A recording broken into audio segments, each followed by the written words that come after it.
Chess, not lottery. A blueprint for financial survival. Picture two people, same age, same salary, same starting line. One of them is waiting for a bigger paycheck, a lucky break, the right investment to finally show up and fix everything. The other one is already playing a different game.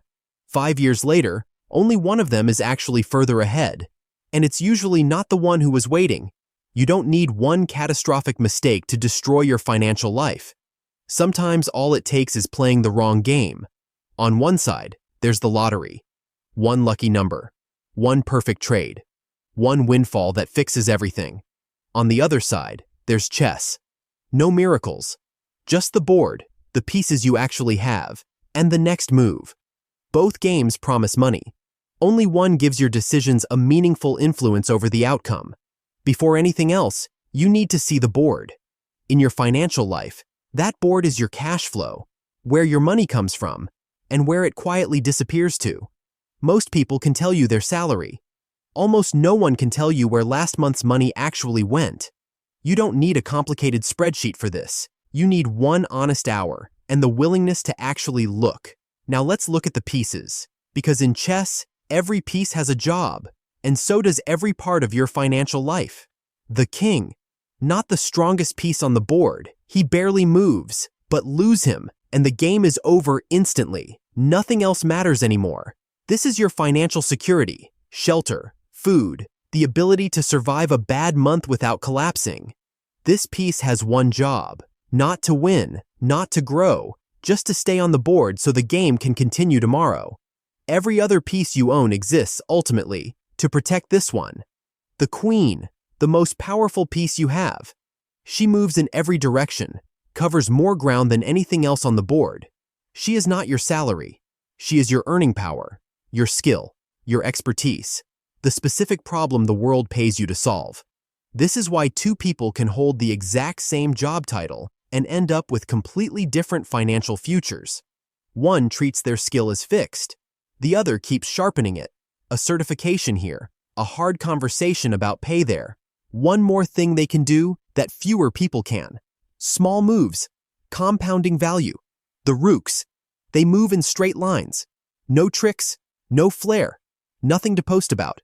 These are your defense systems, an emergency fund, insurance, low fixed obligations, and savings that happen automatically before you can spend them. The standard they're built to defend is simple. 3 to 6 months of essential expenses, sitting somewhere you can reach within a day, doing nothing exciting while it waits. Most people who lose a job without this end up doing something expensive instead, borrowing at double-digit interest just to buy the time they never saved for themselves. The bishops. Here's what most people miss about them. A bishop moves diagonally, and it's locked onto one color for the entire game. It can never cover the whole board by itself. That's your specialized skill, your niche expertise, the one thing you're genuinely great at.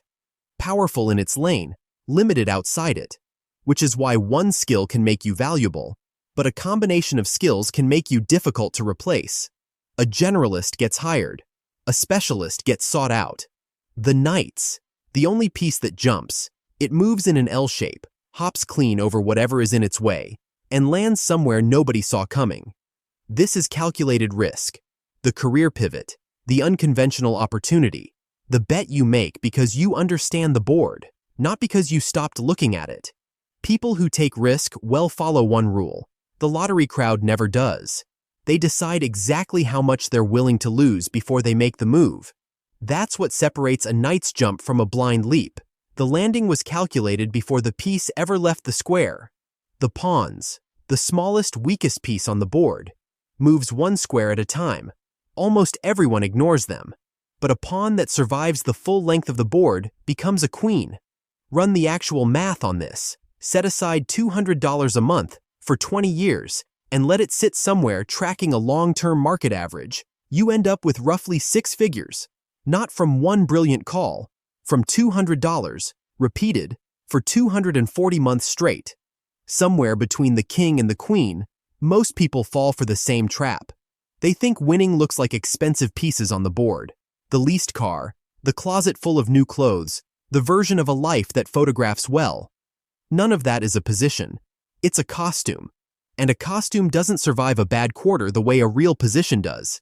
Here's the part almost nobody plans for. You're not just moving pieces. Something is trying to take them from you. And it's not your neighbor's new car. It's not the stranger getting rich on your feed. Your real opponent is quieter than that. It's inflation, eating your cash while you sleep. It's debt, compounding in the wrong direction. It's your own emotions. The same excitement that makes the lottery feel thrilling is exactly what makes people abandon the chessboard the moment the position finally starts working. A grandmaster doesn't win by making one brilliant move. They win by refusing to blunder, by protecting the king first, by trading what they can afford to lose for a position they can't lose later, by staying in the game long enough for the long game to actually pay off. The people who end up ahead, years from now, are rarely the ones who made one incredible move.